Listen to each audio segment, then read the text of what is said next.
야고보서 2장 21절에서 26절까지의 말씀 다시 일어나셔서 한 목소리로 봉독하겠습니다.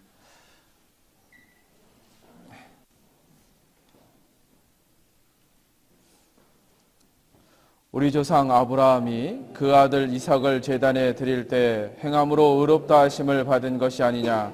네가 보거니와 믿음이 그의 행함과 함께 일하고 행함으로 믿음이 온전케 되었느니라. 이에 경에 이른바 아브라함이 하나님을 믿으니 이것을 의로 여기셨다는 말씀이 응하였고 그는 하나님의 벗이라 칭함을 받았나니 이도 보건대 사람이 행함으로 의롭다 하심을 받고 믿음으로만 아니니라. 또 이와 같이 기생 라합이 사자를 접대하여 다른 길로 나가게 할 때 행함으로 의롭다 하심을 받은 것이 아니냐. 영혼 없는 몸이 죽은 것 같이 행함이 없는 믿음은 죽은 것이니라. 아멘. 자리에 앉으시기 바랍니다.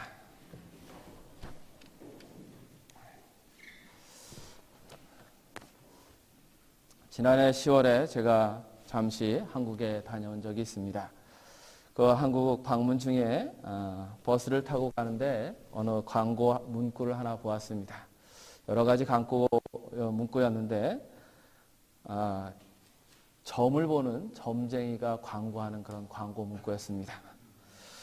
그런데 눈에 확 들어오는 문구가 한 구절 있었는데 뭐냐면 기독교인 대환영이라는 문구였습니다. 정확한 이야기는 아니지만 강남에 유명하다라는 그런 점쟁이들이 그 손님 중에 거의 50%는 기독교인들이라고 합니다. 요즘은 교회를 개척하는데도 날짜는 점쟁이한테 가서 받는다고 합니다. 그만큼 이 점쟁이들이 기독교인들을 환영한다는 것이죠. 신기가 내리는데 방해가 된다고 하면서 손님으로 받지 않았으며 혹시 손님을 따라온 사람이 있으면 그 자리에서 쫓아냈었습니다. 그런데 기독교인 대환영이라고 합니다. 이것이 무엇을 뜻하는 것일까요? 두 가지 측면에서 우리가 답을 찾을 수 있는데 첫째는 하나님의 힘이 약해져서 귀신들도 우습게 보는 상황이 벌어졌다라고 해석할 수도 있고 우리가 예수님의 공생에 시작할 때 보면 그가 하나님의 아들임을 제일 먼저 알아본 존재들은 귀신들이었습니다.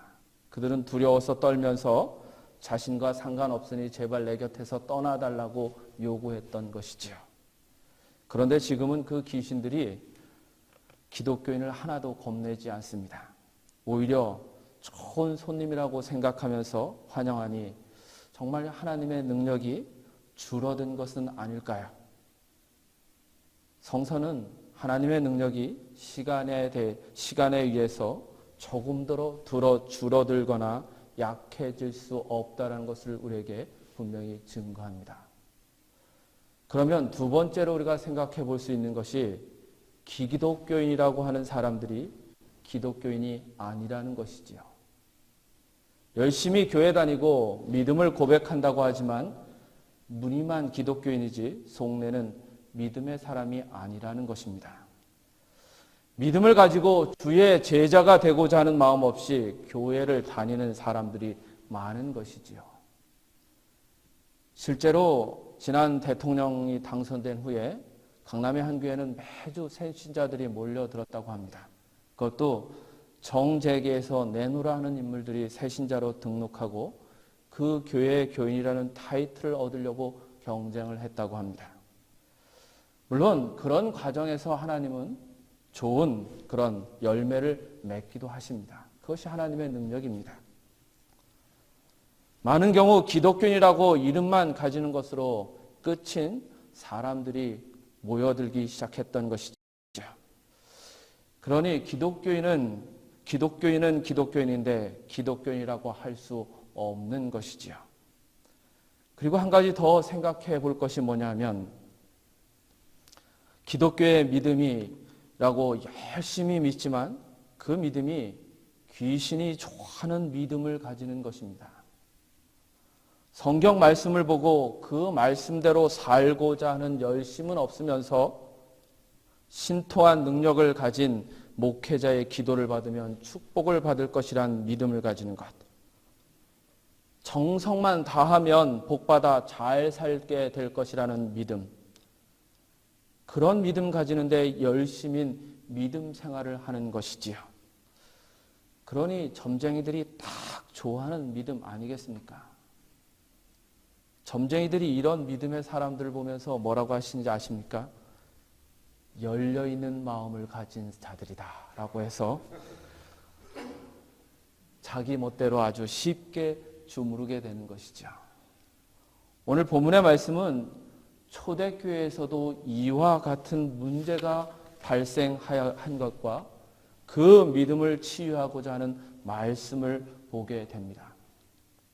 사도들의 활동으로 로마 제국 안의 중요한 지점에 도시마다 교회들이 생겨났습니다.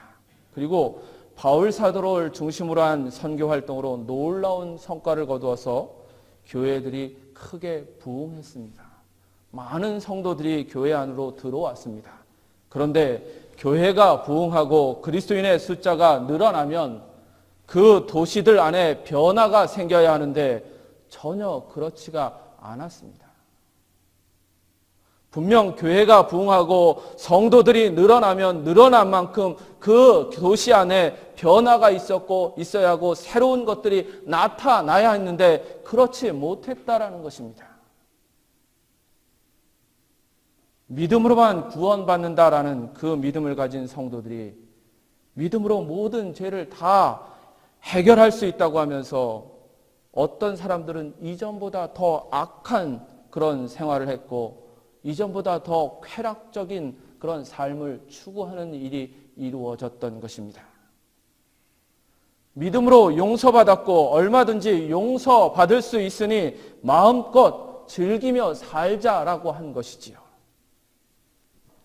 야고보는 이런 교인들의 믿음에 단도직입적으로 말씀을 선포하는데 행함이 없는 믿음은 죽은 것이다. 그것은 다시 말해서 행함이 없는 너희들의 믿음은 죽은 것이다 라고 분명하게 이야기하는 것입니다.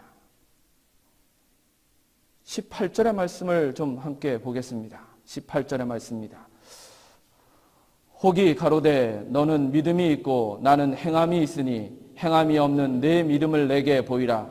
나는 행함으로 내 믿음을 내게 보이리라. 아멘. 야고보는 믿음만 주장하며 기독교의 참 신앙을 보여주지 못하고 있는 초대교회 교인들을 향해서 정면으로 도전장을 던진 것입니다. 너의 믿음을 보여달라고. 너의 믿음이 어디 있는지 한번 보여달라고 정면으로 도전장을 던집니다. 저는 오늘 우리들의 교회와 성도들이 진지하게 이 야고보의 도전 앞에 자신을 세워야 한다라고 생각합니다. 행함이 없는 내 믿음을 내게 보이라라는 그 도전에 합당하게 응답할 수 있어야만 합니다.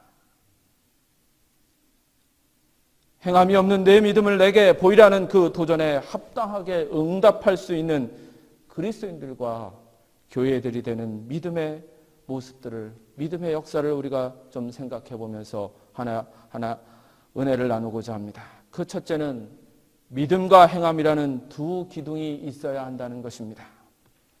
예수님의 생애는 분명하게 보여주는 것이 있는데 그것은 우리의 믿음 생활에 믿음과 행함이라는 두 개의 기둥이 있어야 한다는 것입니다. 만약 예수님께서 오늘 우리들의 신앙과 같은 그런 것을 가졌다면 예수님은 겟세마네 동산에서 내려오지 마시고 그곳에서 기도만 하고 계셔야 할 것입니다. 인간의 모든 죄가 다 사라진 줄 믿습니다 라고 하는 그렇게 목이 터져라 외치면서 기도하는 것으로 족할 것입니다. 하지만 주님은 땀방울이 핏방울이 되기까지 기도하신 후에 열심히 기도하신 후에 십자가를 지으시러 동산에서 내려오셨고 십자가를 지셨습니다. 기도와 믿음만으로가 아니라 십자가를 지시는 그 행함으로 우리의 구원을 완성하신 것이죠. 또 모세가 시내산에서 십계명 돌판을 2개 받았는데 하나는 하나님을 향한 믿음에 대한 계명들이었고 하나는 그 믿음의 사람이 세상에서 반드시 실천해야 할 계명들이 있었습니다. 2개의 돌판 중에 어느 하나만을 소중하게 여기는 것으로 족하였다라고 한다면 그건 하나님의 뜻이 아닙니다. 만약 하나로 족하였다면 굳이 2개의 돌판을 만들어서 모세에게 주실 이유가 없는 것이지요. 믿음과 행함이라는 2개의 기둥이 온전한 신앙을 만들어내는 것입니다. 22절의 말씀을 함께 보겠습니다. 22절의 말씀입니다. 네가 보거니와 믿음이 그의 행함과 함께 일하고 행함으로 믿음이 온전케 되느니라. 아멘. 믿음과 행함이 함께 일함으로 온전케 되었다라고 합니다. 믿음만이 아니라 그 믿음이 살아있는 것이 되기 위해서 그 믿음이 온전하게 되기 위해서는 행함이 거기에 함께 일하고 있어야 한다라고 분명하게 말씀하고 있는 것입니다. 한비아 씨가 남부 수단에서 구호활동을 하고 있을 때 오전에 오기로 한 생후 6개월 된 아이가 아동진료소에 파할 때까지 나타나지가 않았습니다.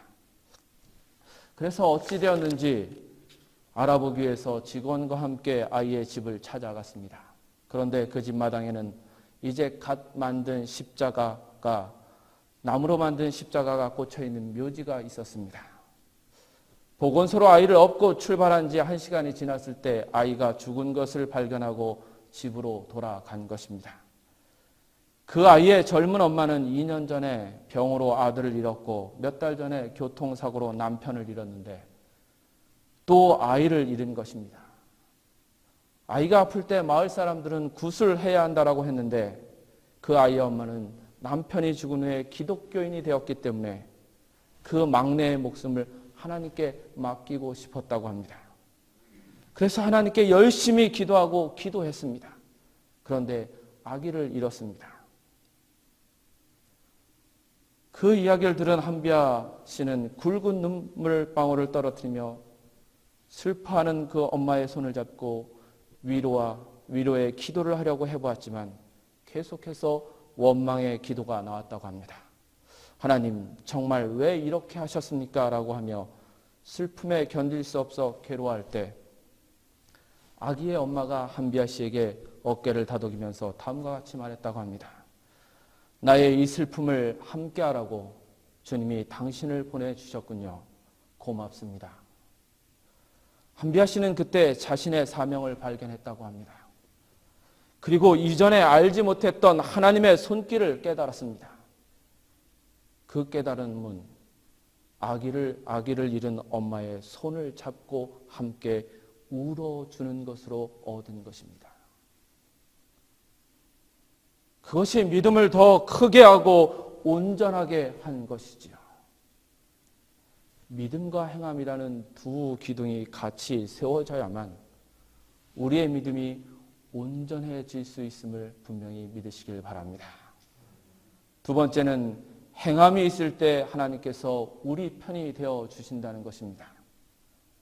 하나님께서는 아브라함을 벗이라고 하셨습니다. 친구라고 한 것이지요. 친구는 어떠한 존재입니까? 사춘기 청소년들에게 있어서 친구는 가족보다 더 자신의 편이 되어주는 사람이라고 느끼는 것입니다. 그 시절에 만나 우정을 쌓은 친구들은 평생 함께하면서 무슨 일이 있으면 무조건 달려가서 함께합니다.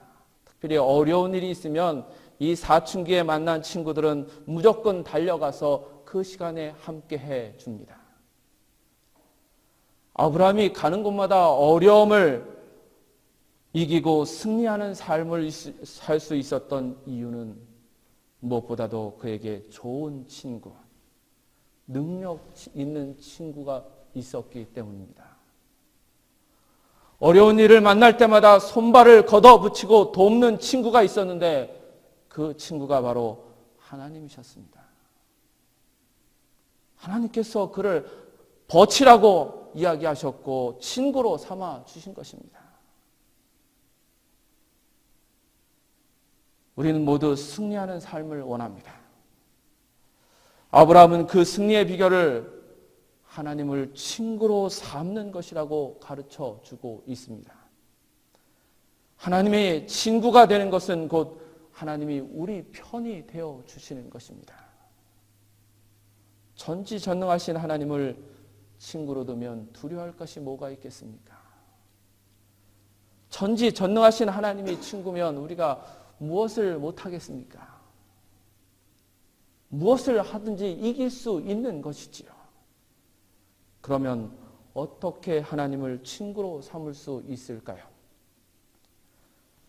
야고보는 아브라함이 행함으로 의롭다함을 받았으며 그 믿음을 보시고 하나님께서 그를 친구라 하였다라고 했습니다. 23절의 말씀을 우리 함께 읽겠습니다. 23절의 말씀입니다. 이에 경에 이른바 아브라함이 하나님을 믿으니 이것을 의로 여기셨다는 말씀이 응하였고 그는 하나님의 벗이라 칭함을 받았느니라. 하나님께서 아브라함을 그 행함을 보고 의롭게 여겼고 그로 인하여서 그를 하나님의 벗이라 칭하였다라고 말씀하고 있습니다. 다시 말해서 믿음대로 행했을 때 하나님께서 그를 친구로 삼아 주셨다는 것입니다. 행함이 있을 때 하나님께서 우리의 편이 되어 주시는 것이죠. 그런데 믿음을 행하려면 많은 불편을 겪어야만 합니다. 믿음대로 살고자 하는데 믿음대로 우리가 살지 못하는 이유는 불편함을 감내해야 하기 때문입니다. 아브라함은 그 살던 땅을 떠나는 불편을 감내해야만 했습니다. 아브라함은 자기가 사랑하는 친척들을 떠나서 낯선 곳으로 가는 그 불편함을 감내해야만 했습니다. 또 자신보다 좋은 땅을 택한 그 롯을 위해서 체면을 다 내려놓고 기도해야만 했습니다. 50명에서 10명의 의인까지 내려가는 그 간구를 해야만 했던 것이죠. 사울 왕의 아들 요나단은 하나님의 결정을 위해서 친구 다윗에게 왕자를 내어주고 그를 보호해주는 일을 감당하였습니다. 우리가 믿음대로 산다고 한다면 믿음대로 행하기 위해서는 분명 불편한 일이 있습니다. 우리가 믿음대로 행할 때 당장 불이익을 당할 수 있고 불편한 일을 겪어낼 수 있습니다. 하지만 그 일로 인하여서 하나님께서 우리의 친구가 되어주시고 편이 되어주심을 믿으시기 바랍니다. 그리고 우리가 보지 못하고 알지 못하였던 그런 친구들과 동지를 얻게 하는 기쁨을 주십니다. 하나님께서 우리의 편이 되어주시고 우리의 친구가 되어주신다면 분명 우리의 삶에 승리가 주어질 줄 믿습니다. 세 번째는 행함이 우리의 믿음을 살아있게 한다는 것입니다. 세크라멘토 집에 제가 벽면에 주워온 가로 세로 한 1m 50cm가 되는 큰 유화 그림이 있었습니다. 미술학도가 그 배우는 과정에서 그린 그림인 것 같았습니다. 그러니까 이사를 가면서 버리고 갔더라고요. 그래서 제가 그 그림을 주워다가 벽면에 걸어놨는데 늘 그 그림을 보면 기분이 좋아졌습니다. 그 그림이 질리지가 않더라고요. 그 이유를 생각해 보았는데 그것은 유화이기 때문에 그림에 음영이 있었습니다. 그것이 빛에 따라 변화에 따라서 매 순간 다른 느낌을 주는 것이었어요. 유명한 화가의 작품을 복사한 것에서는 비교할 수 없는 그런 수준이 떨어지는 그림이었습니다. 그럼에도 불구하고 그 그림은 질리지가 않았습니다. 보는 시간과 보는 각도에 따라서 다 다르기 때문에 질리지 않고 늘 살아있는 그림 같았습니다. 아무리 아름다운 것도 여러분, 생명이 없으면 곧 질리게 됩니다. 특히 살아있다가 죽은 것은 더욱 그렇습니다. 가끔 우리가 운전을 하고 가다 보면 애완견이나 고양이가 차에 치여 죽게 된 것을 보게 됩니다. 만약 살아있다면 그게 얼마나 예쁘고, 만약 살아있다면 그것이 얼마나 귀여웠겠습니까? 하지만 죽었기에 보기에도 끔찍합니다. 다시 보고 싶지도 않습니다. 누가 가져가라 해도 가져가지 않습니다. 우리의 믿음이 살아있지 못하다면 사람들이 보기에 분명 이와 같을 것입니다. 사람들은 살아 움직이는 믿음을 보기 원하고, 살아 움직이는 교회에 박수를 보내고, 그런 기독교인들을 보고 싶어 합니다. 오늘 많은 세상 사람들은 정말 살아 움직이고 있는 그리스도인들을 보고 싶어 한다고 아우성칩니다. 살아 역사하는, 살아 움직임이 있는 교회를 보고 싶다라고 이야기들을 합니다. 본문 말씀에서는 행함이 믿음을 살아있게 한다라는 것입니다. 행함이 있는 믿음이 살아있는 믿음이라고 합니다. 26절의 말씀을 우리 함께 읽습니다. 영혼 없는 몸이 죽은 것 같이 행함이 없는 믿음은 죽은 것이니라. 행함이 없는 믿음은 죽은 것이라고 합니다. 뒤집어서 말하면 행함이 믿음을 살아있게 한다는 것이죠. 사랑하는 성도 여러분, 행함으로 믿음을 보여주며 행함으로 살아있는 믿음을 가지시길 원합니다. 행함이 있는 믿음으로 살아있는 교회, 살아있는 그리스도인들, 세상 사람들이 정말 보고 싶어하고, 아니 주님이 정말 보고 싶어하는 살아있는 믿음의 성도들이 되시기를 간절히 바랍니다. 기도하시겠습니다.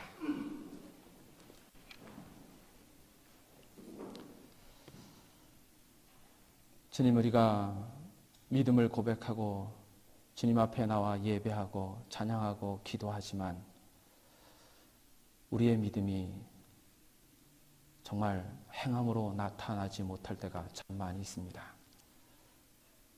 우리가 마음속에 믿는 것만큼 우리의 행함으로 나타나지 못하고 있음을 고백할 수밖에 없습니다.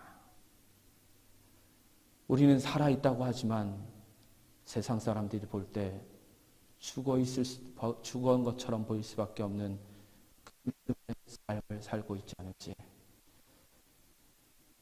우리는 살아있다고 하는데, 우리는 부흥하고 있다고 하는데 세상 사람들은 교회가 죽어있다라고 하고 있지 않은지 우리가 다시 한번 깊이 생각하고 정말 행함으로 그 믿음이 나타남으로 인해서 살아있는 그리스도인들, 살아있는 교회가 될 수 있도록 인도하여 주시옵소서.